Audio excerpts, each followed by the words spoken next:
اب اللہ کی رحمت پر ایسا مچل جائے گا کہ کہے گا مولا بڑے گناہ تو بتائے نہیں، یہ بھی گناہ ہیں۔ اللہ اکبر۔ میرے آقا یہ حدیث بیان کر کے اتنا مسکرائے کہ آپ کی داڑھیں ظاہر ہو گئی کہ جب اللہ کرم فرماتا ہے تو گناہوں کو نیکیوں سے بدل دیتا ہے۔ ارے اللہ کی کس کس رحمت کی بات کروں، اللہ کی کس کس کرم نوازی کی بات کروں۔ جب بندہ ایک بار سچی توبہ کرے وہ کیسے بخش دیتا ہے۔ حضرت موسیٰ علیہ السلام کے دور کا واقعہ، بارش نہیں ہو رہی تھی، حضرت موسیٰ علیہ السلام 70,000 لوگوں کو لے کر ایک میدان میں چلے گئے اور اب دعا کی جا رہی ہے کہ بارش ہو جائے۔ بڑی دیر ہو گئی، بارش نہ ہوئی۔ موسیٰ کلیم اللہ ہیں، اللہ سے عرض کی مولا بارش کیوں نہیں ہو رہی؟ ارشاد ہوا ہے موسیٰ اس مجمع میں ایک بندہ ہے جو 40 سال سے میری نافرمانی کر رہا ہے۔ اے موسیٰ جب تک وہ بندہ اس مجمع میں ہے بارش نے نہیں ہونا، اس کو نکالو اس مجمع سے۔ حضرت موسیٰ نے کہا اتنا بڑا مجمع میری آواز کیسے پہنچے گی؟ ارشاد ہوا موسیٰ آواز لگانا تمہارا کام ہے، پہنچانا ہمارا کام ہے۔ حضرت موسیٰ کھڑے ہو گئے، کہا اے وہ شخص جو 40 سال سے اللہ کو ناراض کر رہا ہے، تیری وجہ سے بارش نہیں ہو رہی ہے، اس مجمع سے نکل جا۔ اچھا وہ بندہ ریئلائز تو کر گیا کہ لگتا تو میں ہی ہوں، ہو سکتا کوئی اور بھی ہو، وہ کھڑا ہو جائے۔ اس نے دائیں دیکھا بائیں دیکھا، کوئی نہیں کھڑا ہوا۔ اب پتہ اس بندے نے کیا کیا، کمال کیا۔ اس بندے نے اللہ سے بیٹھے بیٹھے عرض کی، کھڑا نہیں ہوا، کہ یا اللہ میں جانتا ہوں وہ بندہ تو میں ہی ہوں، مجرم تو میں ہی ہوں جس کی وجہ سے بارش نہیں ہو رہی ہے، مگر میرے مالک اگر آج میں کھڑا ہو گیا تو پورے شہر کو پتہ چل جائے گا کہ میں وہ گناہگار ہوں۔ اے اللہ سچی توبہ کرتا ہوں، اب تجھے ناراض نہیں کروں گا، اے کریم معاف کر دے اور مجھے ذلیل ہونے سے بچا لے۔ سنو کیا ہوا، تھوڑی دیر ہوئی بادل آئے اور بارش برسنا شروع ہو گئی۔ حضرت موسیٰ نے کہا مولا بندہ تو کوئی نہیں نکلا، یا اللہ کھڑا تو کوئی نہیں ہوا، یہ بارش کیسے ہو گئی؟ ارشاد ہوتا ہے اے موسیٰ اس بندے نے مجھ سے دوستی کر لی ہے، اس بندے نے مجھ سے معافی مانگ لی ہے۔ اب سنو، حضرت موسیٰ کہتے مولا اب تو بتا دے وہ بندہ کون ہے، اب تو تیرا دوست بن گیا نا، اب تو میری ملاقات کرا دے۔ کیا شاندار جواب ملتا ہے۔ اللہ فرماتا ہے موسیٰ جب میرا دشمن تھا تب میں نے اس کے عیب چھپائے، اب تو میرا دوست ہو گیا، تجھے کیسے بتاؤں وہ کون تھا۔ یہ ہے میرا رب، ہمارے عیب چھپاتا ہے، ہم پر رحمتیں برساتا ہے۔ پنجابی شاعر کہتا ہے نا، ایک گناہ میرے ماں پیو ویکھن مینوں عمری منہ نہ لاویں۔ ماں باپ کو بھی اگر ہماری کوئی بڑی خطا پل جائے تو گھر سے نکال دیتے ہیں۔ ایک گناہ میرے ماں پیو ویکھن مینوں عمری منہ نہ لاویں، لکھ گناہ میرا مالک ویکھے وہ پھر بھی پردے پاوے۔ کتنے گناہ ہیں ہم جانتے ہیں اور رب جانتا ہے، مگر اللہ نے عزت دی ہے، اللہ ہمارے عیبوں کو چھپاتا ہے۔ لوگ ہم سے پیار کر رہے ہیں، انہیں نہیں پتا کہ ہمارے عیب کتنے ہیں۔ جو کریم دنیا میں عیب چھپا رہا ہے نا، اس کی رحمت سے امید ہے کہ وہ آخرت میں بھی عیب چھپائے گا۔ مگر دوستی تو کر لو نا اس سے، ناراض تو نہ کرو نا اسے۔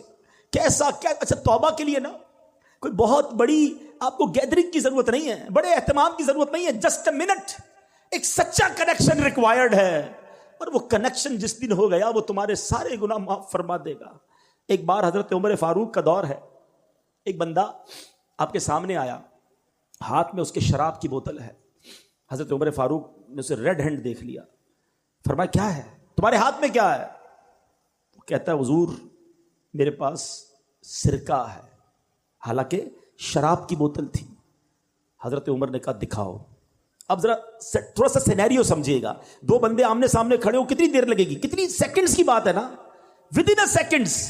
اس بندے نے اللہ سے عرض کی مولا آج بچا لے، عمر کے سامنے ذلیل ہونے سے بچا لے، میں وعدہ کرتا ہوں اب شراب نہیں پیوں گا۔ بس اس نے اس دل کی کیفیت سے پکارا اللہ کو، اور اب جب وہ بوتل اٹھا کر ڈرتے ڈرتے حضرت عمر کے ہاتھ میں دیتا ہے، وہ بوتل سرکہ بن چکی ہوتی ہے۔ یہ ہے میرا مالک، یہ ہے وہ کریم جس سے میں محبت کی بات کر رہا ہوں۔ اتنا رحمت والا ہے کہ ایک بار پیارے آقا علیہ السلام نے صحابہ کرام کو رحمت الہی کے بارے میں بتا رہے تھے کہ ایک موقع پر ایک عورت کا بچہ بچھڑ گیا، تھوڑی دیر بعد وہ بچہ مل گیا، بچہ دوڑتا ہوا آیا، ماں دوڑتی ہوئی گئی، بچے کو اٹھایا۔ ٹرائی ٹو امیجن کیا لو، کتنا اس وقت جو ہے وہ پیار ماں کو آتا ہے جب بچہ بہت دیر بعد ملتا ہے، وہاں اسے چوم رہی ہے۔ نبی پاک نے کہا دیکھو جتنا اس ماں اپنے بچے سے محبت کر رہی ہے، کیا یہ ماں اس بچے کو آگ میں ڈال دے گی؟ صحابہ نے کہا حضور پاسبل ہی نہیں ہے، اس وقت تو اس کی محبت عروج پر ہے۔ آقا فرماتے ہیں اللہ اپنے بندوں پر اس سے زیادہ مہربان ہے۔ مجھے ایک بات بتاؤ، جو اتنا مہربان ہو ہم اس کی بات نہ مانیں، ہم اس کی نافرمانی کریں, ہم اس کے غضب کو دعوت دیں. یہ کیسی احسان فراموشی ہے. ایک اور حدیث سنیے.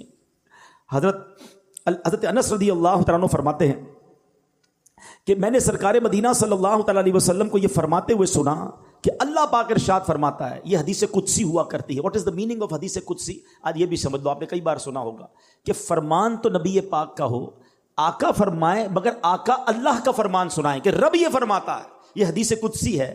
اللہ فرماتا ہے, اے ابن آدم تو جب بھی مجھ سے امید لگا کر دعا مانگے گا تو میں تیرے گناہوں کو بخش دوں گا. اے ابن آدم, اگر تیرے گناہ آسمانوں کے کناروں تک پہنچ جائیں پھر بھی تو مجھ سے معافی مانگے تو میں تجھے بخش دوں گا. اے ابن آدم, اگر تو میرے پاس زمین پر گناہ لے کر آئے اور پھر مجھ سے اس حال میں ملے کہ میرے ساتھ کسی کو شریک نہ ٹھہرائے تو میں زمین بھر مغفرت لے کر تیرے پاس آؤں گا. یعنی کیسے ہی گناہ کیوں نہ ہو, اللہ جب رحمت فرماتا ہے تو وہ سب معاف فرما دیتا ہے. تو آج میں نے اور آپ نے اپنے رب سے محبت کا یہ کہتے نا کہ یہ اظہار کرنا ہے. دیکھیں, جس سے محبت ہونا اس کی ناراضی والے کام نہیں کیے جاتے. محبوب کو ناراض نہیں کیا جاتا جب وہ اتنا مہربان. عقل کیا کہتی ہے؟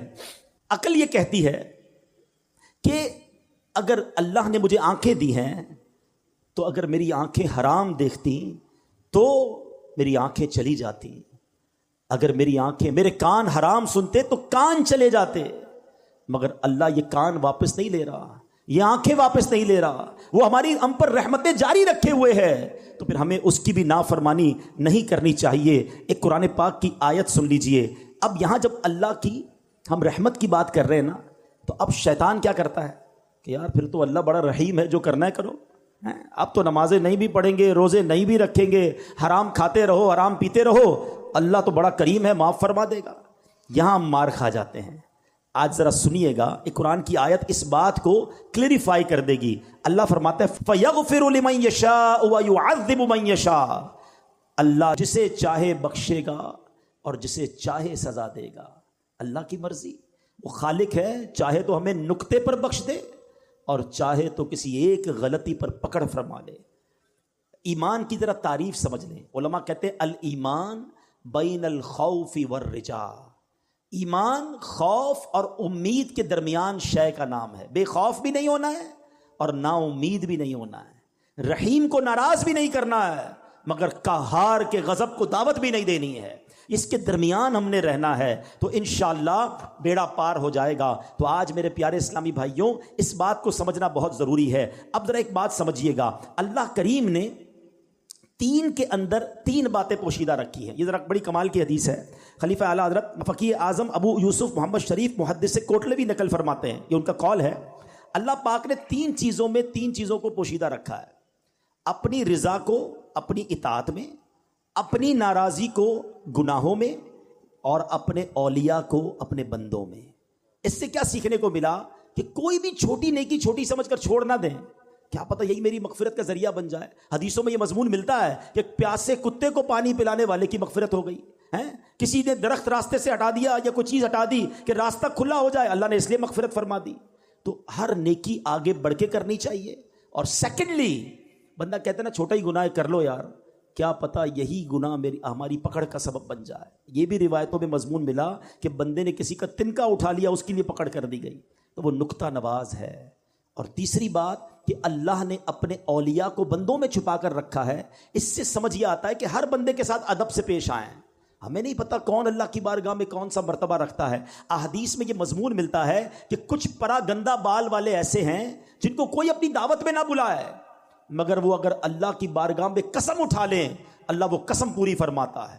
تو پتہ چلا کہ ہمیں نہیں معلوم کہ کون بندہ اللہ کی بارگاہ میں کیا مرتبہ رکھتا ہے. تو کسی کا دل نہ دکھائیں, کسی کو تکلیف نہ پہنچائیں, سب سے عزت سے پیش آئیں. تو بہرحال میرے پیارے اسلامی بھائیوں, آج اللہ کی رحمت کی بات ہوئی ہے نا, تو یہ نیت کر لو کہ انشاءاللہ اللہ کے غضب کو دعوت نہیں دیں گے اور اس کے فرما بردار بندے رہیں گے.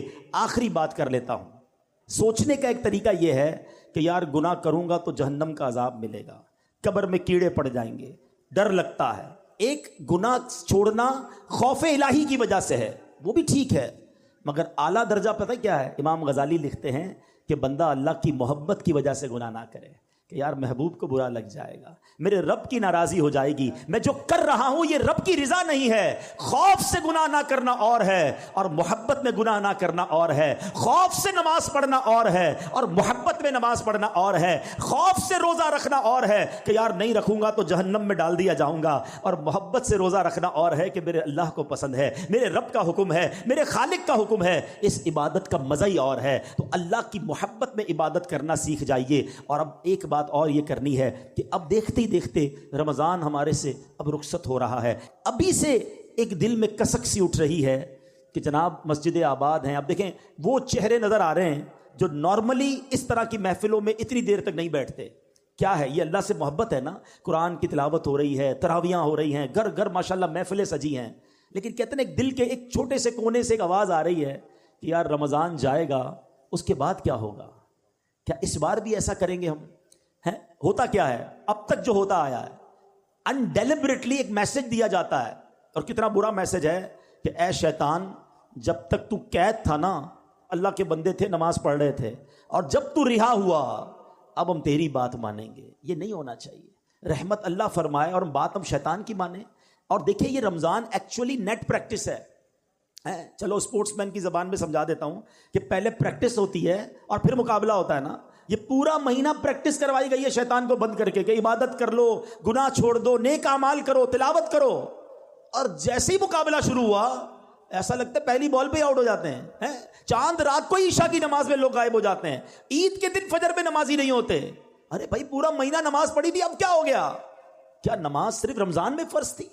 نہیں میرے پیارے اسلام، اس بار پکی نیت کر لیں کہ انشاءاللہ ہم رحمت والے آقا کے، رحیم مولا کے، رحیم پروردگار کے بندے ہیں۔ ہم انشاءاللہ اب رمضان کے بعد بھی نمازی رہیں گے، ہم رمضان کے بعد بھی اس کے فرما بردار رہیں گے، ہم ماہ رمضان کے بعد بھی اس کی عبادت کریں گے۔ اور ماہ رمضان میں جہاں بہت سارے اچھے کام کرنے والے ہیں، وہاں اللہ کے بندوں کے ساتھ اچھا برتاؤ کرنا، سخاوت کرنا، اللہ کی راہ میں خرچ کرنا، یہ بھی بہت بڑی نیکی ہے۔ تو رمضان میں خوب اللہ کی راہ میں خرچ کریں، اپنی زکوٰۃ پوری ادا کرے۔ یہاں ایک اور بھی جس کو کہیں درد سا محسوس ہوتا ہے کہ جیسے جیسے ماشاءاللہ لوگوں کی ویلتھ بڑھتی جا رہی ہے، یہ اللہ کی مہربانی ہے۔ جب ہزاروں میں زکوٰۃ تھی، لاکھوں میں زکوٰۃ تھی، لوگ مزے سے دے رہے تھے، مگر جب اب کروڑوں میں زکوٰۃ آئی ہے تو اصل امتحان شروع اب ہوا ہے کہ جناب اب تو پراپرٹی کے ریٹ اتنے بڑھ گئے، گولڈ کے ریٹ بڑھ گئے، لوگوں کی جناب ویلتھ بڑھ گئی۔ اب جب کیلکولیٹر چلا رہے ہیں، او ہو 5 کروڑ روپے زکوٰۃ، 10 کروڑ روپے زکوٰۃ۔ اللہ کے بندے تجھے 10 کروڑ کی زکوٰۃ بری لگ رہی ہے،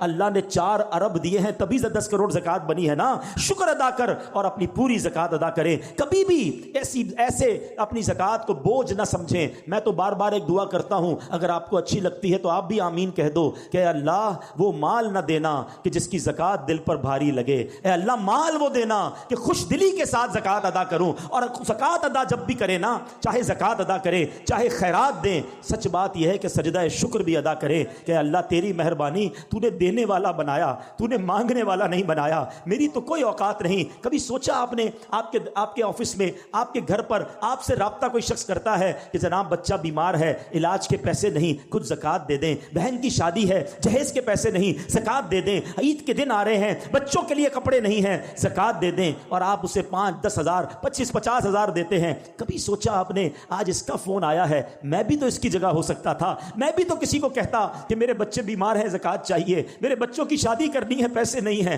میں نے کیا ایسی نیکی کی ہے، میں نے کون سا اتنا بڑا کمال کر لیا ہے کہ اللہ نے مجھے دینے والا بنایا، اسے مانگنے والا بنایا۔ خدا کی قسم یہ فقط رب کی مہربانی ہے جو اللہ نے مجھ پر اور آپ پر یہ احسان کیا ہے۔ تو آلویز جب بھی کوئی نیکی کریں، چاہے صدقہ کریں، خیرات کریں، چاہے آپ نماز پڑھ رہے ہیں، یہ نہ سمجھو میں نے کچھ کیا ہے، یہ صرف اللہ کی مہربانی ہے۔ ولا حول ولا قوت الا باللہ العلی العظیم۔ اللہ کا شکر ادا کر کے یہ کام کیا کرو، اللہ تمہیں اور عطا فرمائے گا۔ اور اپنی زکوٰۃ صدقات سب سے پہلے اپنے غریب رشتہ داروں کو دیں۔ ہاں یہاں ایک غلطی لوگ کر جاتے ہیں، یقیناً صدقہ اور خیرات اپنے غریب رشتہ داروں کو دینے کا زیادہ ثواب ہے، لیکن اس میں ثواب جب ملے گا جب وہ زکوٰۃ کے مستحق بھی ہوں۔ تو زکوٰۃ کے مستحق رشتہ دار ڈھونڈیں، ان کو دیں، آپ کو ثواب زیادہ ملے گا۔ اپنے قریب رفقا، آپ کے جاننے والوں میں اگر کوئی زکوٰۃ کا مستحق ہے، پہلے اس کو دیں۔ اور اس کے بعد میں ایک اپیل کرنا چاہوں گا کہ عاشقان رسول کی تحریک دعوت اسلامی جو دنیا بھر میں دین متین کی بڑی خدمت کر رہی ہے، تو اس بار اپنی زکوٰۃ جب آپ دیں تو تو دعوت اسلامی کا بھی ضرور خیال رکھیں۔ اور ایک اور بات کہنی تھی، اور وہ یہ ہے کہ فطرہ آپ نے دینا ہے۔ اچھا، فطرے میں ایک تھوڑی سی ہم سے یوں سمجھیے کہ چوک ہو جاتی ہے کہ جب سے ہوش سنبھالا ہے تو گندم کا ہی فطرہ لوگ دیتے رہے، حالانکہ حدیث پاک میں 4 قسم کے فطرے بیان ہوئے۔ میرے آقا علیہ الصلوۃ والسلام نے جو فطرے کی ترغیب دلائی تو اس میں جو کا، گندم کا، کھجور کا اور کشمش کا فطرہ بھی بیان ہوا۔ اب یہاں نارملی وہ لوگ بیٹھے جن کو اللہ نے کروڑوں سے اچھی لائف دی ہے، اور ہم فطرہ آج کل گندم کا 170 روپے ہے، ہم وہ دیں گے۔ ایسا نہیں ہونا چاہیے۔ جب ہم اپنے لیے کپڑا خریدتے ہیں تو اچھے سے اچھا خریدتے ہیں، بچوں کے لیے چیزیں خریدتے ہیں تو مہنگی خریدتے ہیں۔ روزانہ کئی لوگ ہوں گے جو افطار میں اجوا کھجور افطار کر رہے ہیں، اور فطرہ دینا ہے تو وہ جناب سب سے سستا والا دینا ہے۔ ایکچولی یہ بھی اللہ کا ایک شکر ہے کہ اللہ تو نے مجھے کروڑوں سے اچھا بنایا، تو اب تیری راہ میں خرچ بھی میں اچھی کوالٹی کا کروں گا۔ تو جن کو اللہ نے نوازا ہے وہ بہترین کوالٹی کا فطرہ دیں، اور انشاءاللہ یہ بھی ایک شکرانے کا طریقہ ہے۔ اللہ تعالی ہم سب کو عمل کی توفیق دے۔